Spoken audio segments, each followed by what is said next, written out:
täna on 23. märts, täpselt 4 aastat tagasi leidi Narvas Varvara. Tahaks alustada kahe sõnaga sellest,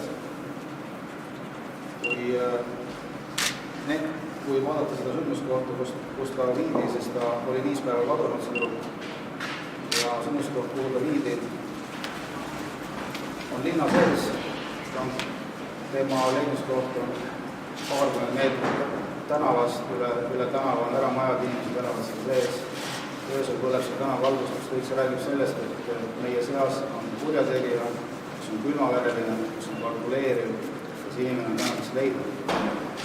4 aastat on möödas, ma usun, Eestis oli ühtegi politseinik, kes ei tahaks seda juhtumit lahendada, aga reaalsus on see, et see on lahendama. Meil on eelmisel aastal kadunud sõnad erinevate numbrite järgi.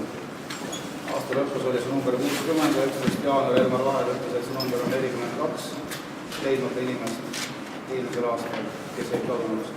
Eilise hommikuse seisuga me saime teabenõudele vastuse, see number on 35.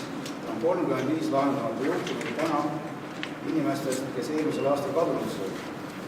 Me ei tea, kas nende taga on, kas või üks kuritegu või mitte, siis reaalsus on see, et isegi keegi ei otsi seda kurjategijat. Varvara juhtum ei ole ainult